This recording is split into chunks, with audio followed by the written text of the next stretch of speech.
Good afternoon, everybody. My name is Hannah Coogan. I am the current chairperson of the Sowing West Midlands branch, and it's my great pleasure to bring to you today this brilliant webinar that Severn Trent Water will be presenting on shortly on nature-based solutions beyond assets and thinking about how we can move that forward into business as usual. My colleague from the West Midlands Branch Committee, Jonathan Bush, will be helping later on with the questions. So this is a case of two double acts. Me and Jonathan from Sowing and Jodie and Alex from Severn Trent Water. And I think this event is very timely indeed in terms of COP15 and COP26 on biodiversity and climate change coming up on the horizon, and in terms of the climate and ecological emergency that Sowing have declared, and the move towards thinking about how we work with nature and come up with increasingly sustainable solutions to environmental challenges. So we're just going to talk through a little bit of housekeeping. We could just move to the next slide, please. Okay, so just a bit of a heads up, we are recording this webinar. It should be available on YouTube later. If you have any technical issues, please use the chat feature. If you have any questions, and please do ask lots of questions, I like questions, please put those in the Q&A facility rather than the chat function. Okay, and this contributes towards an hour of CPD time. And then just before we start, if you could move on again, please, Jodie. We just wanted a planet health and safety moment. So we're used to health and safety moments meetings. So this is one particularly about the planet, and it's very timely and very topical in terms of what we're looking at today around the UN Decade of Ecosystem Restoration. That's from now to 2030. And very much, there's lots of, you can look that up online. It's very interesting. Barbara's put a link in the chat. But very much the aim there is to halt and restore ecosystems. So, you know, let's learn more about that shortly. I just wanted a quick plug for also for any other Sowing events that are coming up. Whilst I've got everybody's attention, why not? So we do have a very exciting West Midlands branch programme. We're hoping to do something on the Birmingham Clean Air Zone over the next couple of months, as well as we've got ideas for international presenters as well. So watch out for the Sowing emails, the Sowing website coming forward for what the West Midlands branch and our new members group have to offer. And I also wanted to do a short plug for the National Flood and Coast Conference, which is being held online in 2 weeks' time from the 28th to the 31st of June. You can get tickets from as cheaply as £5. So, you know, go and look on the Sowing website and find out more about that. And because the advantage of that being online is that you can attend the sessions you want to and fit those around the day job. So I would encourage you to all have a look at the programme. Okay, so let's move on into our presentation. I'll introduce our speakers now, and then I'm going to hand over to them. So I am delighted to welcome Severn Trent Water to talk about their Farming for Water programme. We have two speakers that are working as double act. So we have Jodie Routino. Jodie is the lead for the Catchment and Biodiversity team at Severn Trent Water. She's worked at Severn Trent Water for 11 years now. And my understanding, Jodie, and hopefully this is correct, is that during that time you've been able to see things in this arena move from sort of trials on site through to a fully fledged programme and it moving into business as usual. And we're very much going to hear about that today. And also I'd like to welcome Jodie's colleague, Alex Cook. Alex is a principal catchment scientist working on this programme at Severn Trent Water. So over to you, and we'll come back to questions at the end. Thank you. Thanks, Hannah. So Alex and I are going to be a double act for you today. And thank you very much for inviting us to come and present to you. So we're going to look at a quick overview of Severn Trent Water, for those of you who don't know where we are and what we do. What is catchment management to us as a water company and why we undertake catchment management, and then talk to you about the foundations of catchment management through our drinking water safety planning and how we've then developed our catchment management schemes, and looking to the future, some of the innovation that we've been bringing into our schemes over the last 5 years or so. So just to start off, for those of you who don't know where we are, Severn Trent Water is one of the largest waste and water utilities in the UK, and we sit slap bang in the heart of England. So we stretch from in the north, from the Humber, down to the south to the Severn Estuary, and then across from Wales into Leicestershire. And we supply 4.3 million homes with water every day. So we clean 1.8 million litres of water to supply all those customers. And we have over 1,000 sewage treatment works cleaning 2.5 billion litres of water and returning them back to rivers and the environment. I think what enables us to do this, and what's really key for us, a key asset, is the rivers and the environment. And without protecting those and having a resilient water cycle, we're unable to do our work effectively. So I just thought I'd touch on some of the sources that we abstract from across the Severn Trent region. So we've got 181 groundwater sources, 7 impounding reservoirs. We've got 9 direct river abstractions, so where we have no storage capacity at those sites, we abstract straight into our treatment works. And we have 16 surface water treatment works. I guess what's key for this and what's key for my team is that each one of these sites, each one of these boreholes, reservoirs and abstraction points has its own unique catchment in terms of land use, topography, soil type, farming, urban areas, and each of those have their own inherent water quality risks. And this means not only do you have to have a unique treatment setup at our water treatment works, each of our catchment solutions need to be tailored to those different water quality risks that we face within those catchments. So what do we mean by catchment management? So at Severn Trent, I guess like lots of other people, we look at catchment management in terms of the source, pathway, receptor model. So when we look at sources, we think about reducing inputs. So that's farmers reducing fertilizers or pesticide inputs, or reducing the amount of livestock that they might have on their farm. When we think of pathways, it's how we can disrupt the runoff pathway or the leaching pathway to the watercourse or to the aquifer. And this could be as simple as putting in a buffer strip or something more innovative like phosphate socks. And then we move on to the receptor. And this is where obviously at the receptor, you'll have a treatment process. But before we get to that, can we do something like intake management? So we shut off abstraction when we're going to see high peaks of pesticides. So our catchment schemes and programme of work cover all three of those parameters really. And what we're going to talk to you today about really is our work within the rural environments and working with farmers and other landowners. So why catchment management? I thought it was just be good to highlight why water companies are undertaking catchment management. We obviously have our water supply and water quality regulations, and through this, our drinking water safety plans and monitoring and having to meet drinking water safety standards.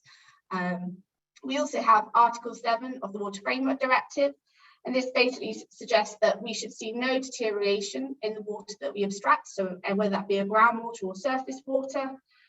We should look to reduce the amount of new treatment we're putting in. Ideally, we should control water quality risks at source rather than putting new treatment in. And then there's that long-term aspiration really to reduce the amount of treatment that we currently have at our works. And we deliver a lot of this work and a lot of investigational work through the Environment Agency's WINEP programme, where we're committed to deliver investigations and then where catchment management is feasible, going on to deliver a catchment scheme. There are other benefits that aren't regulatory though. So we know from the work that we do, for every £1 we spend on catchment management, we can gain £4 in wider environmental benefits. It's also really cost effective. For every £1 we spend on catchment management, we can avoid between £2 and £20 in treatment costs. And it's also that sustainable option. And when we start to think about carbon and being carbon neutral by 2030, catchment management is going to help us get there. And then we also have the concern that some pesticides, so recently metaldehyde, for example, we can't remove through conventional treatment processes. So we've had to look upstream to innovative solutions to be able to reduce that risk and enable us to meet the pesticide concentration in treated water.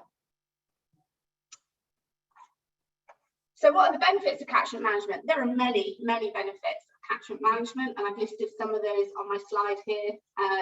So my team are particularly interested in biodiversity, carbon sequestration, protecting and creating wildlife habitats.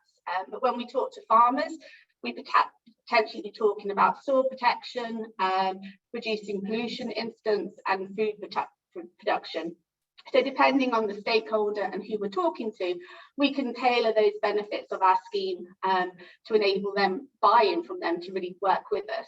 But what we're going to concentrate on today, and what Alex and I are really going to be talking about, is the improved water quality. And this is why we started Catchment Management, and what's really pushing Catchment Management into business as usual for us as a company. So Catchment Management's not new. It's been going on for quite a few decades now.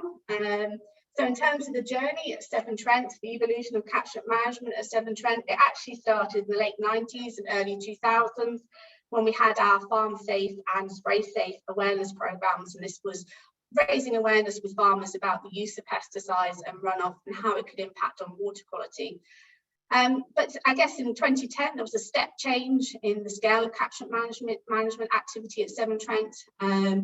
So in 2009, we had the metaldehyde risk starting, and this really pushed us to think about how we can manage water quality and water quality risks at source. So in AMP5, we had 49 groundwater catchment investigations and 7 surface water ones. We also started trialling schemes to manage metaldehyde. And we started a consultation process around what support and how we can incentivise and work with farmers going forward into AMP6. So in AMP6, those investigations that we did, they became schemes, full-blown catchment schemes, and we went on a journey of recruiting 2 new teams to enable us to deliver that. So we have an in-house team of catchment scientists now, as well as agriculture advisors, and they are supported by 12 partnership agriculture advisors as well. So these are where we work with local ENGOs such as Wildlife Trust and Rivers Trust, and they support our agriculture advisors on the ground delivering our schemes. So we launched 26 catchment schemes, so they were full-blown schemes where we had our own grant scheme for farmers, and we had our own payment for ecosystem services around metaldehyde. And we also started to investigate options to carry out catchment management in 13 new catchments, and also started to run intake management for pesticides.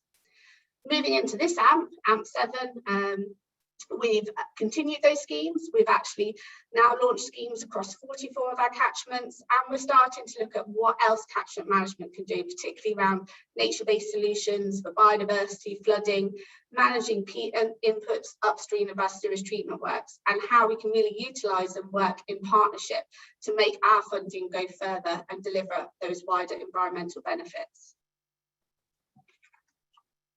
So there's lots and lots of schemes out there that farmers can get involved in, right from regulation through to incentivisation through catchment sensitive farming, working with the Rivers Trust and Wildlife Trusts. So we've tried to pitch our schemes and think about where our schemes fit in the array of options that farmers have. And really for us, we want farmers to go above and beyond good agricultural practice. So we see our schemes as being kind of like the cherry on the cake for farmers, taking them beyond their regulatory requirements, because we know that good agricultural practice, so just meeting those standard regulatory compliances, is not enough to meet the water quality or turn around the deteriorating water quality that we're seeing at abstraction points. So this very much also links into our environment strategy. So as a company, we want to be seen as socially purposeful. So we have our own environment strategy that sits within the ESG framework. So we're looking at taking care of the environment, helping people to thrive, and being a company that you can trust.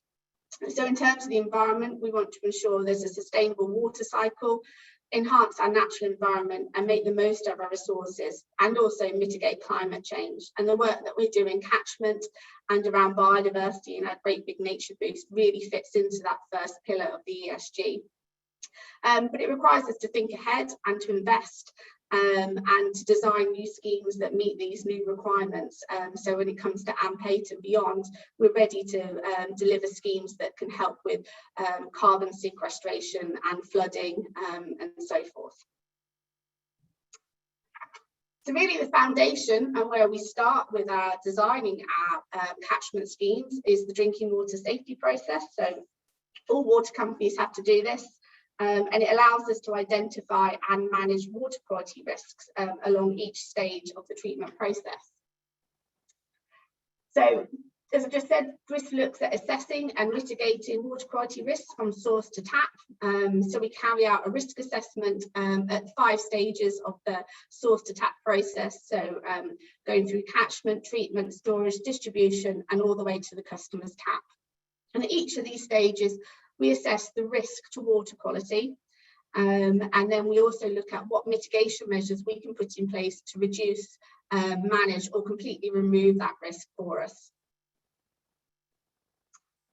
And when we assess risk, we look at each water quality parameter or potential hazard, and we look at the inherent risk. So when we're talking about a catchment, we look at if a pesticide is used in a catchment, whether there might be bromate from chloride dosing in storage reservoirs, and whether there's from peatland, whether you might get colour. So it's looking at the source or the inherent risk within a catchment. We then also look at the pathway, so that risk might be there, but we then consider whether or not that risk or source can move along the pathway into the watercourse. And then we look at realised risk. This is where we use our in-catchment sampling, but also water quality data for our abstraction point to see whether or not that risk is realised. So whether or not that inherent risk is actually a risk to our abstraction point. And then we look at our effectiveness of controls. So in terms of catchment, that'll be our catchment scheme, or it might be, if we don't have a catchment scheme, a nitrate vulnerable zone. But we'll also consider, when you get into the treatment processes, whether or not the GAC is suitable for the pesticides that we see coming into the works. And this all builds up to our overall risk, and the risk is given either red, amber, yellow or green. So green is no risk, red is risk identified and realised, and the controls are not effective in place. So that then informs an action plan to try and address that risk and reduce that risk through each of the 5 stages where we do our DWISPs. So when we think about catchments and risk in catchments, I've got some pictures here of what that might look like. So in urban catchments, you've got urban runoff, which can be hydrocarbons. If you think of working with farmers and in rural catchments, you've got spray drift for pesticides, cryptosporidium from livestock, metaldehyde from slug pellets, and right down to just a manure heap being near a watercourse, and that can have a nutrient risk to us. We also look at peatlands, so that's a risk for colour and organics, and trade effluent as well can be really risky for us in terms of heavy metals. So once we've identified those risks and we've looked at our effectiveness of controls, if we've got no control in place, we look to use proactive catchment management to control that risk. And our scheme that we've developed is called Farming for Water.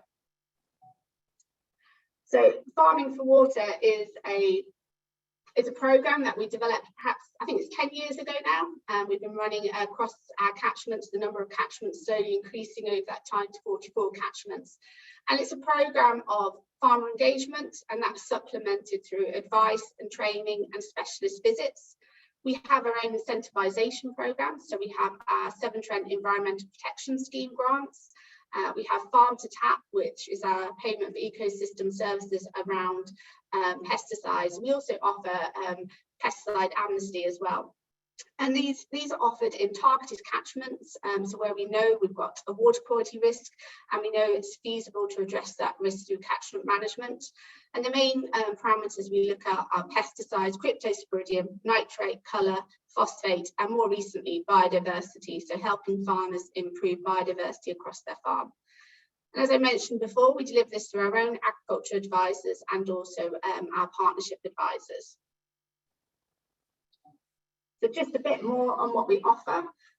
So Farm to Tap is payment for ecosystem services, and we reward farmers up to £8 per hectare for improving water quality downstream of their farms. We split our catchments up into smaller sub-catchments of about 20 farmers, and over the metaldehyde high-risk period, we take an upstream and a downstream water quality sample, and if there's no deterioration in that water quality sample downstream, the farmers will receive a payment. We have our own grant scheme, and we'll offer up to £10,000 per farm address to address water quality issues on that farm. And this mainly focuses on infrastructure, so capital items and land management changes. We run an annual pesticide amnesty, so we will take away unwanted and unused pesticides from farms, and this is done anonymously. We also have our own on-farm specialist on-farm advice, SOFA.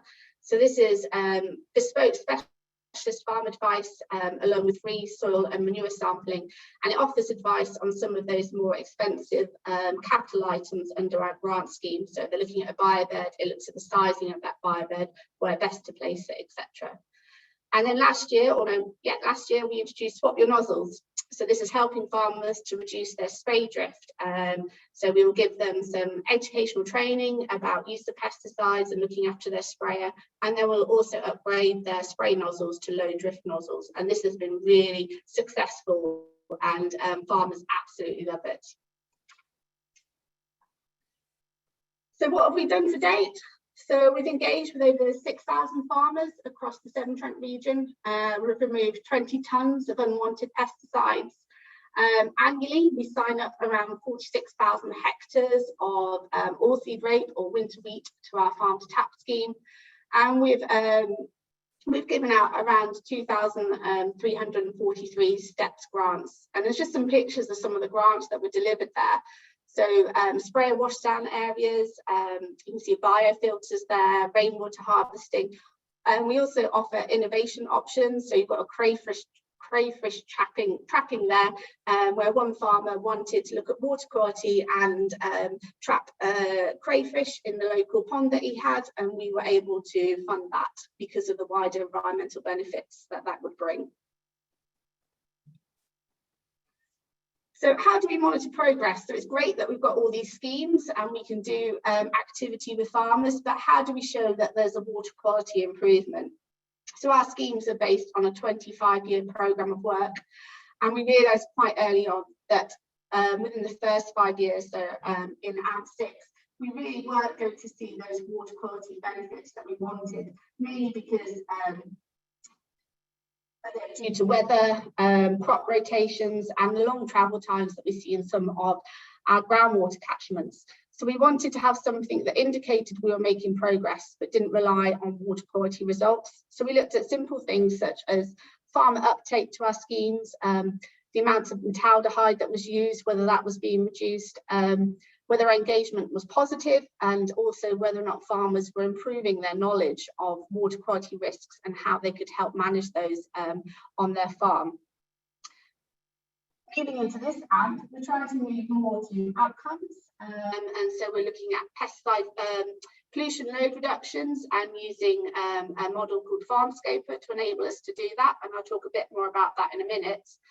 And then moving on to AMP8, we're starting to think whether or not we can start to look at more water quality improvements, or whether we can be brave and move and look at actually treatment processes, and whether or not we are able to change or reduce those treatment processes based on the success that we're having in the catchment. So moving from outputs, so thinking about farmer engagement more to outcomes, so looking at our pollution load reduction targets. We actually went through for each of our catchments and each of the target parameters we were interested in, calculating pollution load reductions, which we're trying to hit by the end of this AMP. So we did that by looking at what our current treatment could cope with in terms of the maximum pesticide peak the GAC could cope with. We then looked at and analysed water quality data from 2000 to 2015 to give us the highest pesticide peak. And the difference between that peak concentration in the river water and the GAC capacity gave us our reduction target. There's a reduction targets and the difference between these two values as a percentage. We then used the model farm scoper to look at calculate the baseline pollutant within the catchment, and then look at what would need to be done to achieve that pollution load reduction target and to enable our treatment process to manage the peaks coming into that works. And we've just got a table there of some of the target concentrations and the load reductions that we need to meet. And you can see some of them are quite low, others are up at 88%, so they're quite challenging targets. So we then looked at what did that mean for performance compared to AMP6 and what we'd have to do in AMP7 and whether or not we could actually meet those pollution load reduction targets that we'd set for ourselves. So this is just an example. This is the Lem catchment in Warwickshire. It's one of our most challenging catchments in terms of pesticides. If you think of a pesticide, you will find it at our abstraction point going into the works. So it's a large catchment. There's 384 farmers, and towards the end of AMP6, we'd engage with around 49% of them. We'd awarded 62 grants. So if you then look at that conversion factor from talking to a farmer, giving advice to the farmer actually making the change through our STEPS grant, it's around 33%. So then we looked at whether or not with that we could achieve the load reduction target. And we worked out that actually, no, we need to increase that conversion factor to around 58%. And we looked at using farm scoper to look at what mitigation options we would need to do to meet that. So that's things like pesticide spray down and wash down areas, line biobeds and pesticide biofilters, and the numbers by the side of them give you an indication of how many we would have to install in the catchment to reduce our pollution load reduction target. And these farm improvements will potentially have an impact on the farmers' yields and profits. So it's going to be more difficult for us to incentivise a farmer to uptake these activities than what it has been previously when we were just looking at farmer engagement. So we did some Monte Carlo analysis to work out what was the probability of meeting our targets across 23 of our catchments by the end of AMP7, and it was around 50% probability. We then modelled where we got to in terms of AMP6, if we looked at pollution load targets, and you've got a graph there that sees the progress. Some of them aren't too far off, but you can see other catchments where progress is less than 5%. So it's going to be a challenge for us to meet our targets, but I think it's a challenge we're able to meet simply because of some of the early successes we've had with our schemes. So we know that 90% of all farmers that we work with say it's a positive experience working with us. And we know that we've had 63% reduction in peak metaldehyde peaks coming into our treatment works. We've also seen a 40 to 90% reduction in other peak pesticides. We've got one treatment works where we've not upgraded. We've decided not to put in GAC and we control pesticides purely through Caption Management. And then we've got 5 groundwater sites where we've not put nitrate treatment in because we're able to control nitrate within the catchment.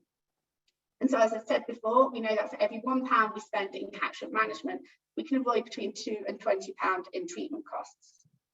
But there's also those wider environmental benefits. So we've had a 70% reduction in peat erosion, and this has meant that we don't have to upgrade all of our treatment works. We've planted over 700,000 trees and 750 kilometres of river have been improved through our catchment and biodiversity work.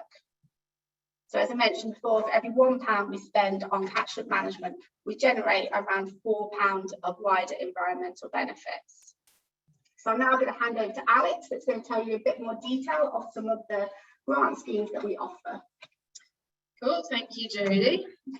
So I'm just going to go through some of the grants and the schemes and the innovation and field trials that we've got in the catchment team. They're on the ground, they're the on-the-ground delivery really for our catchment programme. And I'm going to start with our flagship scheme, which is the Severn Trent Environmental Protection Scheme, or STEPS. And you'll realise we do like an acronym at Severn Trent, we've got them all over the place. And this is really the primary scheme for us for engaging with our farming community. So it is a voluntary scheme, but it is competitive. And really, it's all about targeting our priority water quality issues. So we will offer up to £10,000 per farm per year but we will offer a suite of different options through steps that farmers can choose from, but the level of financing varies depending on that particular item. We will offer fixed rates in a lot of cases. And really this is used for making infrastructure improvements or land management changes. But whilst we have a suite of around, it's about 40 measures, I think, that benefit water quality through steps, because each of our catchments have a water quality issue of particular concern, priority funding is given to applications which target that issue of concern for that particular catchment. So in pesticide catchments, applications which have one of these items on the screen now will be more likely to get the funding for their application. So this covers things like pesticide spray washdown areas, roofing of those areas, biobeds, biofilters, and arable grass margins. These are all priority items for pesticide catchments because they'll reduce the pesticide load into that catchment more than the other items that are offered through steps. In nitrate catchments, these items tend to be things like cover crops, arable grass margins again, and riverside margins. And then in cryptosporidium catchments, we've got things like watercourse fencing, livestock drinking troughs, roofing of the manure and livestock holding areas, and constructed farm wetlands. Now, all of the other items that are available through steps can't be accessed by a farmer unless they have a priority option included in their application. And that's really to make sure that we are providing funding for the things that really get a benefit for water quality to our drinking water quality consumption, obviously. So to support steps, we have, Jodie touched on this, we've got the Specialist On-Farm Advice Contract, or SOFA. And this is really independent consultants which will go out to farms, they'll undertake visits, looking at how farmers can make the most of their farm. So what the biggest areas are for improvement, or how to go about making some of the changes that they want to make. So some items that we offer through steps, like a pesticide washdown area, they have to have a SOFA visit in order to access that pesticide washdown area funding. And then there's other things like manure sampling and soil sampling, and these we offer them, but they're really just to help the farmer make the most of the resources that they've got on their farm. So that's steps. I'm going to go through Farm to Tap now, which is our other flagship scheme. And as Jodie said earlier, this is another voluntary scheme, but this is a payment for ecosystem services scheme, which we developed for tackling metaldehyde in our surface water catchments. And we will pay the farmer, basically we are rewarding the farmers for producing clean water from their land. And we group the farmers into sub-catchments, so it's around 10 to 20 farmers in each sub-catchment. And they have to work collectively together to reduce the metaldehyde concentrations at the bottom of that sub-catchment. We'll pay them up to £8 per hectare for each eligible land parcel that they sign up to the scheme. And this tends to be high risk crops for metaldehyde, so winter wheat, winter oilseed rape, stubble turnips. They have to have at least one high risk field in their farm. So these are the fields that are more susceptible to runoff and to an erosion. And then we will undertake a suite of monitoring throughout the metaldehyde high risk season. So this is sort of September to December, and we'll undertake water quality sampling upstream and downstream of the catchment. And it's the difference in the concentration between those upstream, downstream sampling points that dictates the payment rate for those farmers in that sub-catchment. So they really have to work together, because if one of them obviously doesn't play ball and it impacts the water quality for that sub-catchment, all of those farmers will could get a lower payment. But if all of the water quality concentrations throughout our sampling season are below the water quality drinking standard, then those farmers in that sub-catchment will get a bonus payment. Now, it's not a prescriptive scheme. We will suggest methods, metaldehyde reducing methods that farmers can use, but we're not prescriptive, and this list on the screen right now is not exhaustive. It's some farmers will use straight product substitution, so swapping metaldehyde for things like ferric phosphate. Some will go for things like cultural control, so looking at spring sowing crops or rolling seed beds. And then some farmers still use metaldehyde, but they just use a lower metaldehyde concentration pellet compared to what they were intending to use. In reality, most farmers will use a combination of all of these on the screen right now. But if I just move to the next slide, so really it highlights how no one size fits all for these farmers. That's why it's not a prescriptive scheme. We allow the farmers to make the decision about what is best for their farm, as long as we get the water quality improvements within the sub-catchment. Now, when they sign up, they undertake a farm practice survey about what they've actually done in terms of metaldehyde reduction. And the majority, as you can see from the graph, a lot of farmers are using these cultural controls as well as product substitution to ferric phosphate. But in reality, a lot of these farmers are using multiples of these slug management practices. But when you correlate these practices to metaldehyde reduction in terms of concentrations, the biggest metaldehyde reductions that we're seeing are from the changes such as crop changes from, say, winter oilseed rape to winter field beans, drilling seed earlier, and using ferric phosphate pellets. And that might be slightly surprising that straight product substitution isn't offering the highest metaldehyde reduction, but in reality it's because a lot of farmers will use this combination of options. And so whilst they might not be using a 5% metaldehyde pellet, a lot of them are still using maybe a 1.5% metaldehyde pellet. So if we go to our payment rates and our sign-up success, we've signed up over 46,000 hectares of applicable fields every year of the scheme.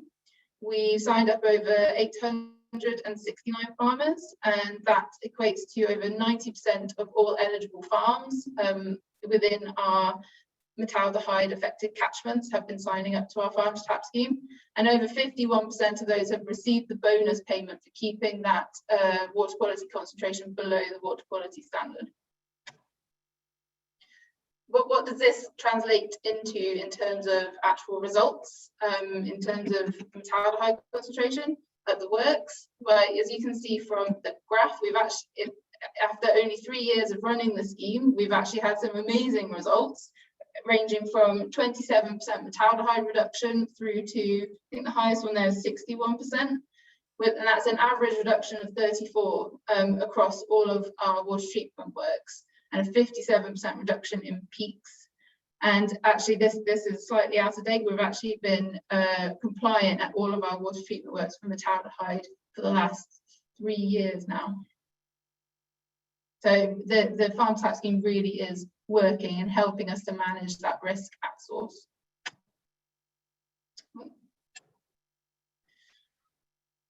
So another thing I just want to touch on is our catchment sampling program. So we undertake monthly grab samples at a lot of rivers across our region, and this is we sample for a lot of different determinants, not just our priority water quality issues. And this is all undertaken by our agricultural advisors, and the results are fed into a lot of the company systems, including the DWISP. They're also used to proactively manage the risk at the water treatment works through things like our intake management program. And that allows us to shut off works or prevent us intaking water whilst we allow a peak of a pollutant to pass. And I'll just touch on that in a minute in our innovation section. I just wanted to touch on this really because I wanted to highlight how all of our work ultimately feeds back into the DWISP process. So our monthly sampling program is used in our inherent risk section of the DWISP. And then things like steps and farm to tap and all of our other work, like our weather stations, they are all feeding into our effectiveness of controls, our mitigation for managing that risk within the catchment. So everything I've gone through there, that's really sort of our bread and butter stuff. We're also involved in a lot of innovation, a lot of field trials. So I'm going to quickly, I'm conscious of time, so I'm going to quickly run through some of our more exciting new and upcoming things that we're getting up to. So earlier this year, we launched our Swap Your Nozzle scheme, and this was really recognising that spray drift is one of the biggest causes of pesticides ending up in our watercourses. And so we're thinking about what we could do to target this, and so we launched Swap Your Nozzle scheme as a trial in February this year, and it was really, really successful. Farmers absolutely loved it. We had 99 farmers signing up to it and over 33,000 hectares of land. And they had access to a bespoke training event, which they would go, we'd go through the best practice or the regulatory drivers and what they can do in order to minimise the spray drift. And then at the end of that, they'd also be eligible for obtaining a set of low drift nozzles, 3-star or 4-star LERAP status, which courtesy of Severn Trent, so we would pay for that. And yes, it's been so successful that we're running them again this year. So we've got them starting again, I think in 2 weeks' time. So yeah, there's been a real success for us going forward, and that's going to become business as usual, one of our new schemes. This slide here is going through our maize trial, which we're running in our Nottinghamshire boreholes on the sandstone aquifer. And this is really looking at how we can undersow maize crops to prevent nitrate leaching and surface runoff. And so we've been working with the Thoresby estate, where we've got lots of different crop plots of maize which are undersown with different varieties of cover crops, and we're measuring the amount of nitrate that's leached into the soil and running off from each of those plots and comparing them to plots which don't have that undersow cover crop. And this is, whilst we're running it in Nottinghamshire, the data from this is feeding into a wider piece of work where other water companies are undertaking similar trials. And this is, so our data is feeding into that larger trial, and it's really helping to build up the research base and the knowledge base for undersowing maize. So both Jodie and I have already touched on this. This is about intake management.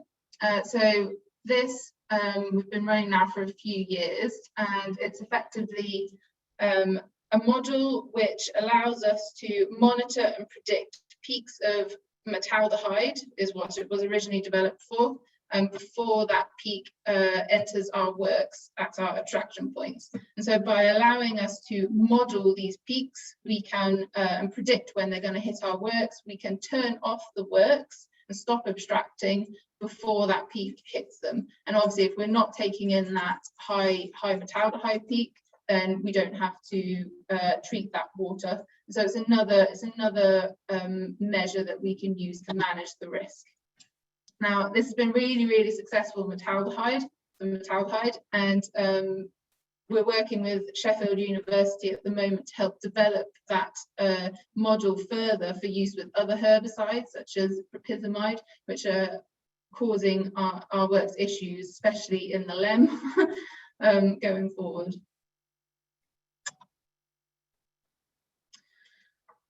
So moving away from pesticides and looking more at phosphorus, this is a new piece of work for our team. This is using the catchment approaches, catchment interventions with the wastewater side of our business rather than the drinking water side of our business.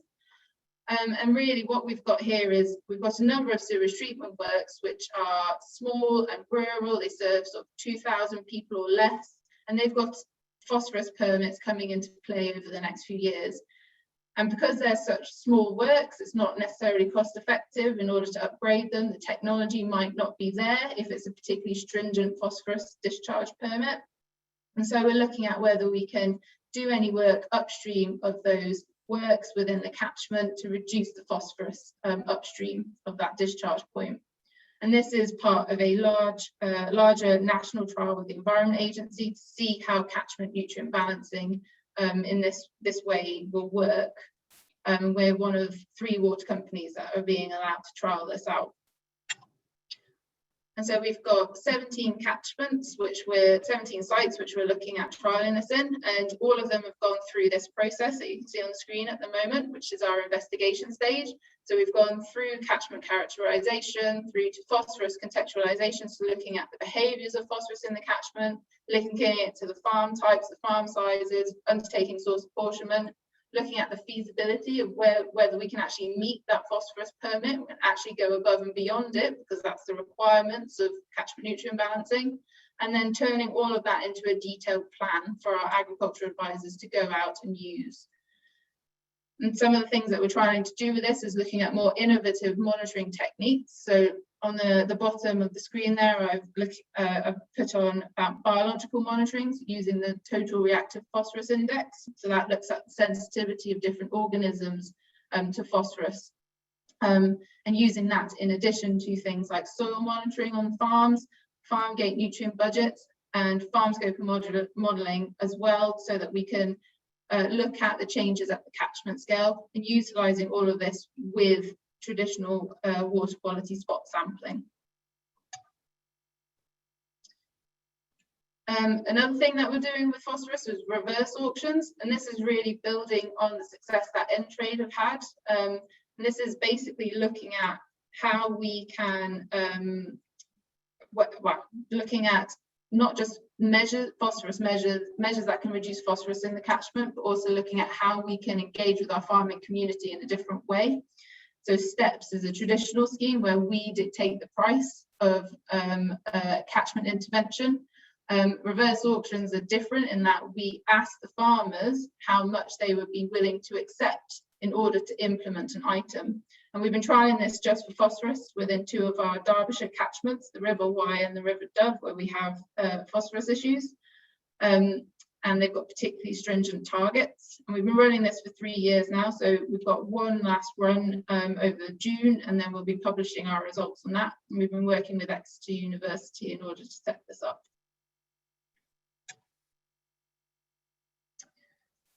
This piece of innovation is all about colour. So Jodie mentioned we have colour issues within our Peak District catchments. And we've been working since 2015 with Moors for the Future in order to undertake peatland restoration, re-wetting of that peat, gully blocking, and a lot of clough woodland planting. And that has allowed us to reduce the peat erosion coming from that catchment and reduce the colour trend of the water that's entering our water treatment works from that catchment area. And that's allowed us to avoid future treatment costs of around £890,000, and then additionally extra chemical costs of around £743,000 at those water treatment works. So it's been really, really successful. And going forward, we're still continuing this work. We're also looking at it from a more biodiversity perspective going forward, not just from the water quality perspective. So what else can we do with reintroduction of sphagnum planting, grass sward diversification, and generally slowing the flow in those catchments. And finally, I'm just going to, I've already mentioned that we started looking at biodiversity. So maybe 2 years ago, we realised that biodiversity could be another tool for us to engage with, particularly farmers. They seem to be a bit more engaged with doing things for wildlife and nature than water quality. So we started looking at how we can integrate biodiversity into some of our schemes. And we've been doing this in steps for the last 2 years, and over that period we've created over 2,100 hectares of new habitats. That's been really successful in itself. But within the wider business, we're building biodiversity net gain into all of our construction projects as standard. So we've committed to 15% biodiversity net gain. We've also committed to plant 1.3 million trees as part of the Water UK tree pledge. And then we've launched a new grant scheme called Boost for Biodiversity, which is available to communities and NGOs and schools throughout our region in order to get those new habitats and species and create those pathways throughout the region. So this is really, I just want to bring it all back to nature-based solutions. We have a video. We are slightly tight on time. It's a 3-minute video. I will Oh, can I get it to play? Yeah.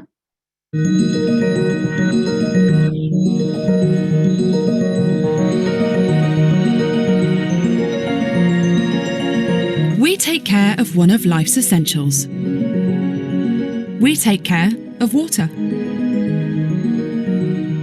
From the wild moors and limestone dales of the Peak District to the river valleys of the Severn and the lowlands of the Trent, our region is blessed with rich, diverse and beautiful landscapes, natural assets which are a vital partner to us.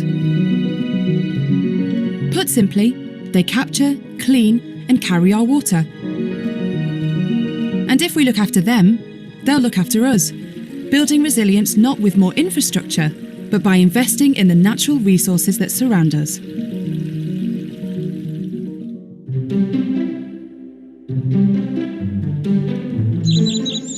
We're building an ecosystem of projects which will work hand in hand with nature to improve and protect our region's water for generations to come. Take peat bogs, for instance. In the upper Derwent Valley, the peat bogs act like giant sponges, trapping water and preventing flash flooding, as well as storing millions of tonnes of carbon. But that's not all. Increasing plants and vegetation encourages habitats to flourish. There are more plants for hares and field voles to eat, so those populations increase. And now the birds of prey can return. The whole ecosystem gets stronger. Just like peat bogs, tree roots act like big sieves, helping to filter out sediment and stopping irreplaceable soils being washed away into rivers. So by the time the water reaches our treatment works, nature has already done part of our job for us.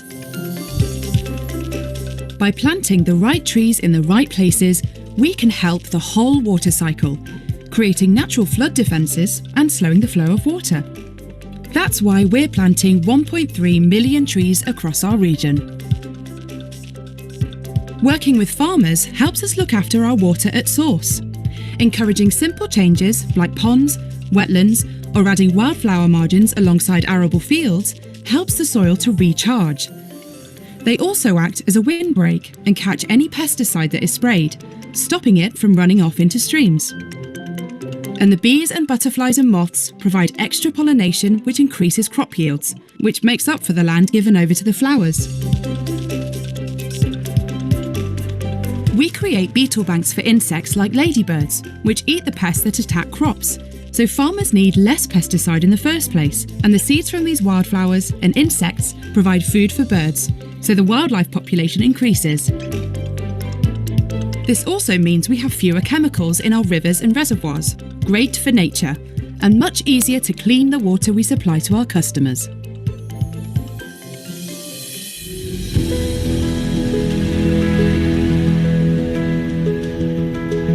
We've all seen the impact of extreme weather events, and these are set to continue.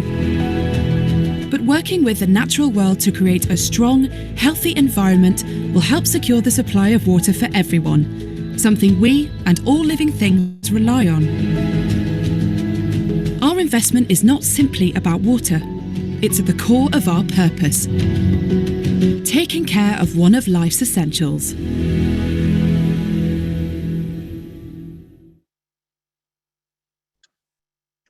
So thank you very much. I hope you found that interesting. Yeah, happy to answer some questions.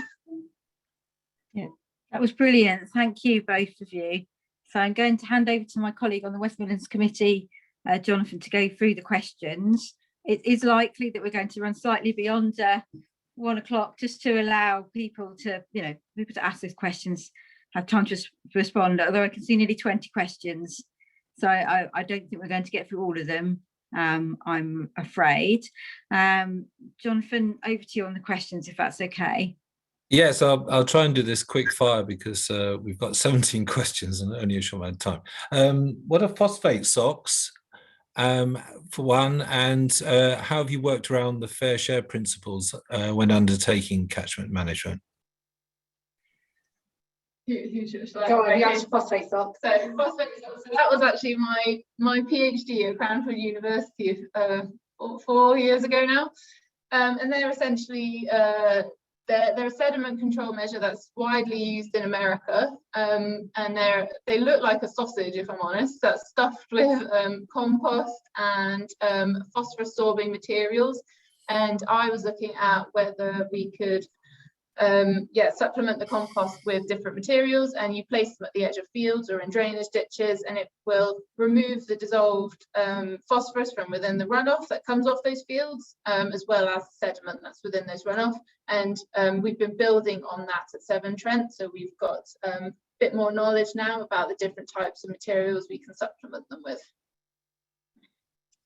In terms of fair share, something we're working on at the moment. So in terms of our catchment schemes, we will only work with farmers on items that are above and beyond good agriculture practice. So I guess we're kind of getting around fair share in that sense. But we're also thinking about how we can be more outcome focused rather than having a list of activities a farmer does. How can we incentivize a farmer to be more outcome focused and look at reducing the amount of phosphorus they input to their farm system? Okay. Do you advise agronomists? So do you advise the advisors? So we don't advise agronomists. We're not experts in that area, but what we do, we do work with them, and we'll have agronomist meetings, and we'll talk about water quality risks, and we'll also use them to bounce ideas off as well in terms of our schemes. Okay, there's a question about wetland systems for sewage treatment. This may be outside of your remit, but there was a question about its effectiveness, long-term effectiveness of phosphate removal. If it's not within your means, can you redirect somebody to that sort of thing? Yeah, so that's kind of like a sister work stream to our Catchment nutrient balancing project, and it's not sitting with our team. I can who can we can direct that question to the correct team. Quite an issue that some people have raised about the how long you go on providing grants and the STEP scheme to do with farmers improving their water quality. In other words, is it indefinite? What's the sort of medium, long-term scale of this? So our programme is 25 years. But obviously we recognise that we can't run a grant scheme for 25 years. So what we're looking at the moment is how far you can withdraw back from a catchment, but still keep the messages going and still ensure that the farmer is doing best practice. So looking at things in terms of how long our agreement is with farmers in terms of the grants, what advice we can give, and whether there's an advice package we can offer in the future rather than having to incentivize things. So it's something very much live at the moment in our thoughts and thinking about how we can move our schemes forward. Okay, question about signal crayfish. Have you seen the benefits of this? And also, have you managed the disbenefits? I'm not sure about disbenefits, but off the top of my head, I don't know. We'll have to go away and find out and ask the agriculture advisor in that catchment. Sorry. Next one about emerging substances might mean that future reductions in treatments costs are not possible. So what about the new emerging substances? How does that fit into your initiative? Yeah, so I think most of the emerging substances that are live for us don't tend to come from agriculture, if I'm honest. They tend to come from more industry, and yes, they're managed really through our catchment risk assessments, and we'll undertake our sampling program, and our risk assessment program is how we're sort of dealing with them. But yeah, you're very right. It could change our catchment program going forward, depending on how impactful they are in the future. Good question here about load reduction for pesticide calculations. Do you set them against a control catchment at all, especially in respect of probability of metaldehyde reduction? No, they're set per catchment, and they're set on what the treatment capacity of the works downstream of that catchment, and then what the baseline loading is for that specific catchment. We don't have a control catchment, no. Would like to know if you've seen any significant SUDs in waste management within Severn Trent Water and wider industry in the UK. So have you come across SUD schemes within your catchment programme? Not within our catchment programme. I think our Clean Communities programme and sewer flooding programme does look at that and is working with developers on SUDs, but it's not our area. So again, we can go away and find out. Is the funding you offer through schemes like STEPS fully allocated, or do you have funds remaining at the end of each investment cycle? It tends to be fully allocated. It's a very popular scheme. It's actually competitive. We have to score, and there are farmers that go away without any funding. Are farmers keen to leave the 6 metre buffer? How do you make it attractive in their eyes? They're very, yeah, most of them are very keen to leave it in place. Yeah. It's attractive. It's attractive because we're offering the right kind of payment rate, to be honest. I guess a lot of them will go above and beyond that as well, but they might be seeding it with wildflower grasses rather than just normal grass, and so the extra payment that we'll give for that allows them, it makes it attractive for them. Here's a good one. Do you refuse to pay a landowner or enter them into a payment scheme if it's clear they are not compliant with existing rules they should be applying anyway? So we will work with them to bring them up to the existing rules. We will offer advice to enable them to do that. We haven't turned anyone down from the scheme yet, but we have, I guess, worked closely with the EA with farmers that are deliberately causing a pollution incident or problem for us, and we will directly work with the EA on that. It's the last resort though, I guess. The regulation's the last resort. We like to try and work with the farmer on a voluntary basis before we go down that route. This is a treatment question, so it may be for somewhere else, but at the treatment works, which do you find more effective, GAC or PAC dosing at the raw water source, powdered activated carbon? So versus GAC. I guess not an area of expertise. No. I know that most of our surface works have GAC rather than PAC. That's as far as my knowledge goes. How are STEPS grants awarded? Is the actual need assessed? And if not, what is to stop a farmer just applying for everything he can? And once a grant has been awarded, are there any associated penalties? So a farmer needs to work with our agriculture advisor to go through the grant options and pick out what's best for the farm and also for Severn Trent. And they will go through a scoring process. Once the application comes in, the agriculture advisor will go through and score that, and they will suggest whether or not the farmer should receive that grant or not before it's passed on to our central catchment team that will do further scoring around that. So there has to be a need, and the farmer has to be able to articulate the water quality benefit for what they are asking for. In terms of a penalty, the farmer signs a contract with us, and we will go out and we will do audits to make sure that capital item or management is still in place. We've never come across a time when we've had to use that legal document to get money back or anything from a farmer because they've not done what they've agreed to do. Would you be able to accept funds from other sources outside of Severn Trent for schemes under STEPS programme? And are there things that farmers are doing under the STEPS going beyond the measures farmers are legally obliged to apply by regulations? That's a sort of similar question to before, except about the fund sources. So what farmers have married up funding, I guess, so we can't double fund anything. So in some instances we would have funded so many meters of buffer strip, and then the farmer might have used catchment sensitive farming money or countryside stewardship money to then fund a further so many meters of buffer strip. We are looking at the moment of how we can work in partnership with other organisations. So we're currently looking at working with Nestle around how they can, I guess, put funding into our STEP scheme to allow those wider environmental benefits to be delivered that both of us want from the catchment or landscape. And in terms of regulation and farmers, our STEP scheme only offers support and incentive for things that are above and beyond good agriculture practice. Okay.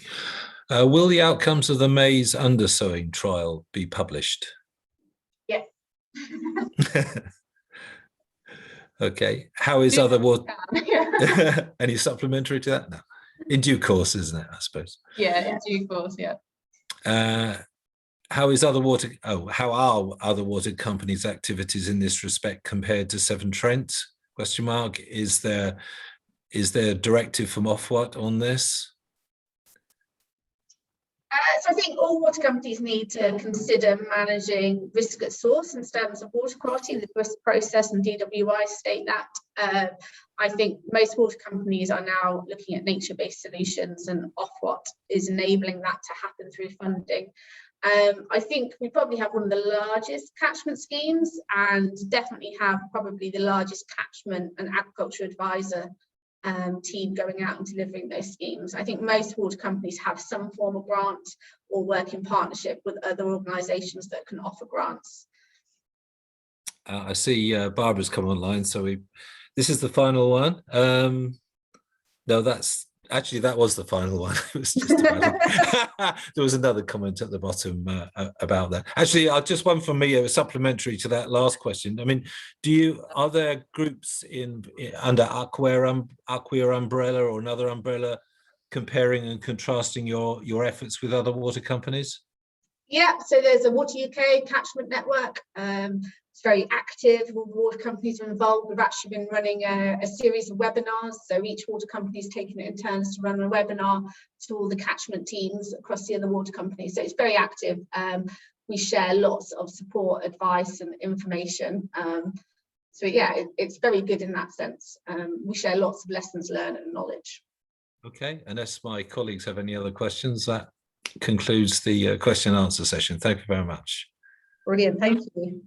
No further questions from me, only to say thank you very much to my colleague Jonathan for organising the event, and thank you very much to Jodie and Alex for speaking, and thank you very much for all the attendees for coming along and listening today. And please do have a look at the Sowing website and look at future Sowing events as well. Thank you very much, everybody, and have a nice afternoon. Thanks. Thank you. Bye. Bye, everybody. Thanks.